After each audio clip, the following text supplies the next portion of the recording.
Greetings.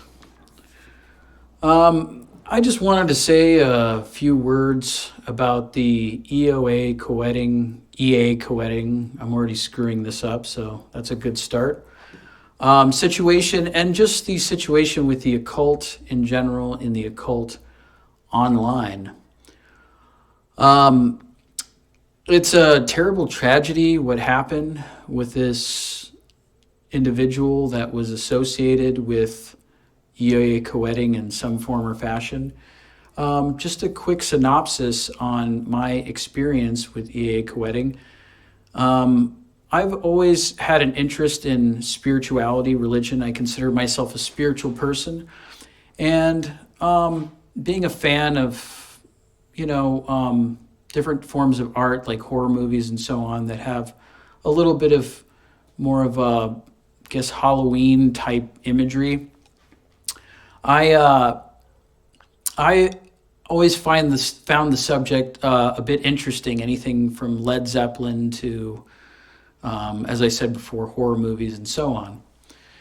I grew up during the Satanic Panic, so there was always a lot of negative publicity towards people that, shall we say, are involved in sort of the darker side of life. As I said before, I myself am more interested in horror movies and spirituality. I was not so much directly involved in the occult, studied and read books and things like that. But the terrible tragedy that's happened with this situation, and of course the primary thing that to think about, I believe in all this, is the family and their grieving process and what they're having to deal with. Who should be at the forefront of everyone's mind as we deal with this and think about these issues. And I think it's a healthy and cathartic thing to think about consequences and actions and the things people do online and the things people do in real life and how those things can interact and correlate with one another. As I see it, one of the main problems with the occult in general is not that there should be some sort of xenophobia or sort of a witchcraft or witch trial type mentality in regards to people with alternative belief systems,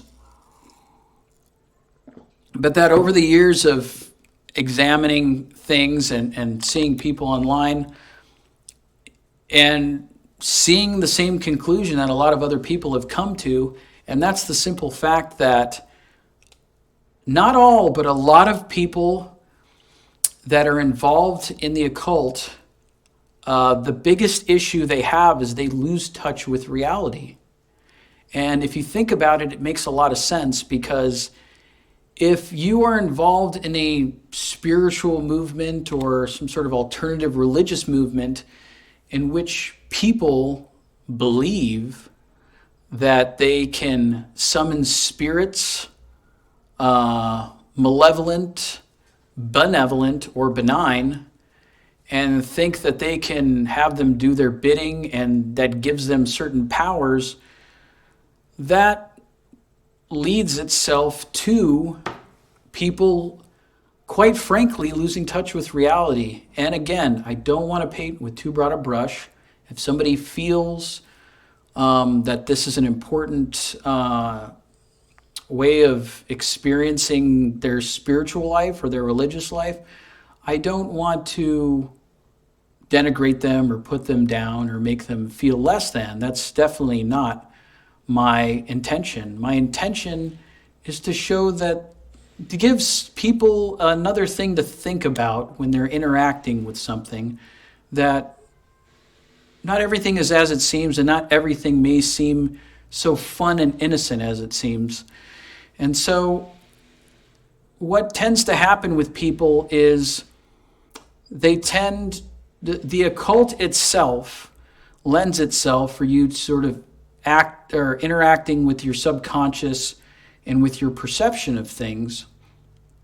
And when people toy around with that, they tend to start to believe that they have powers and magic powers and they control spirits and demons and things like that. And so if they interact with that enough and they are in groups, perhaps online groups, Discord groups, Facebook groups, etc., that reinforce this, dare I say, delusion, people can oftentimes lose touch with reality.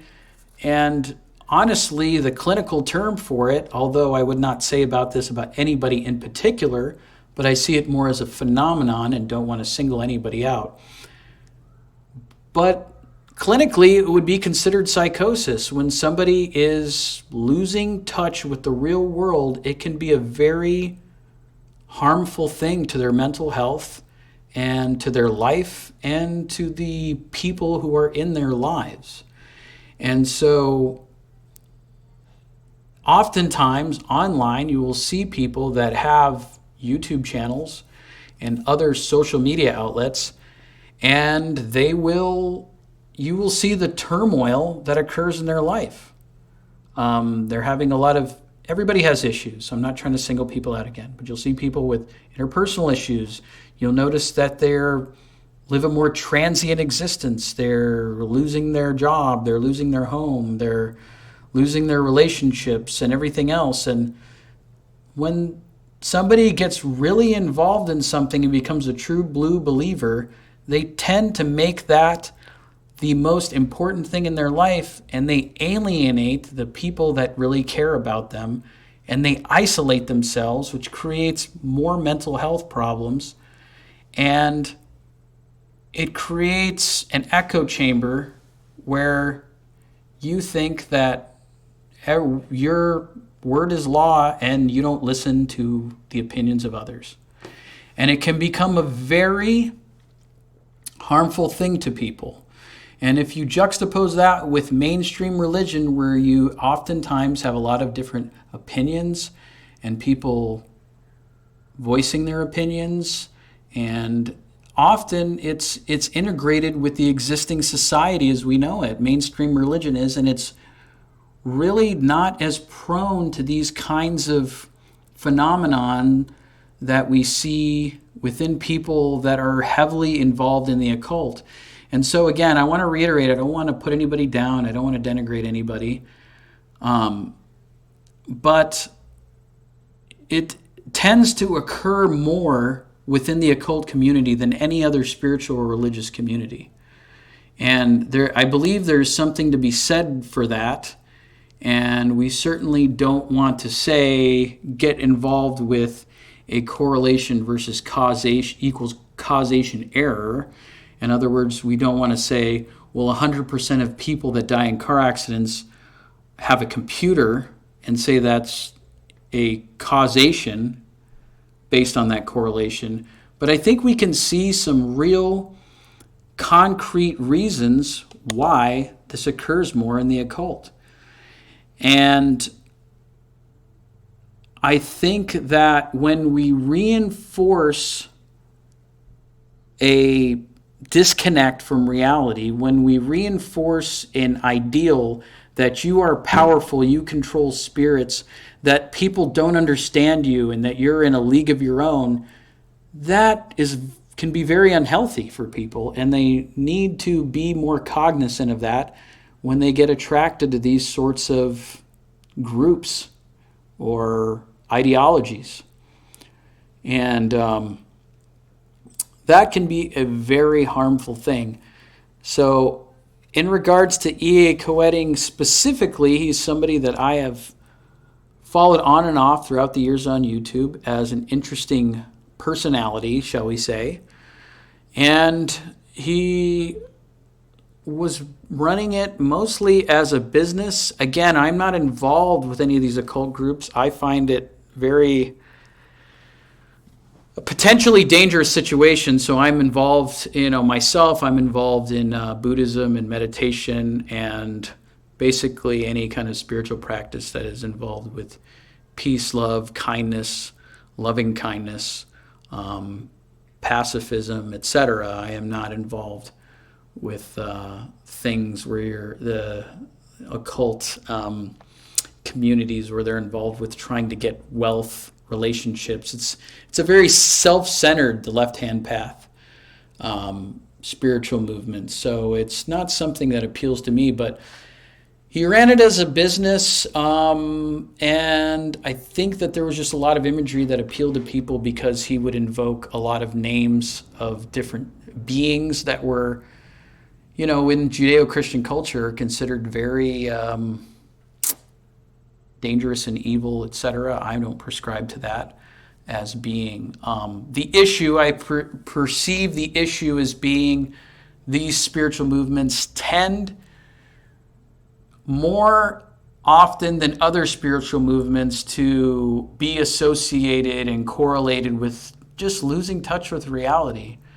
And it's a terrible, terrible shame when you see people lose relationships and jobs and things like that because they're so sure that they have, I hate to say it, magic powers and things like that. And that's not what really spirituality is about, in my opinion. Spirituality is about peace, love, kindness, compassion, becoming a better person. It's not about having $1 million and having the person of your dreams to be in a relationship with and have all of your selfish desires met, whether they're healthy desires or unhealthy desires. But my heart and really goes out to the family that was affected by this. And I think it should give people pause in getting involved with the occult. And I think it should give people pause online that if you're going to start some sort of a group that is feeding into delusion and talking about some very avant-garde, bizarre things, that you can influence people in a very negative way, and that we all make mistakes. To err is to be human, but we should all be cognizant of the fact that we have an impact on others, and we should not be promoting things that cause people to lose touch with reality and to glorify things that are not helpful to the individual spiritually, psychologically, etc. So anyways, meditation and prayer and love going out to people hurting through this whole issue. And again, I hope I didn't hurt anyone's feelings or step on anyone's toes. It's not my intention. My intention is to try to be positive and helpful.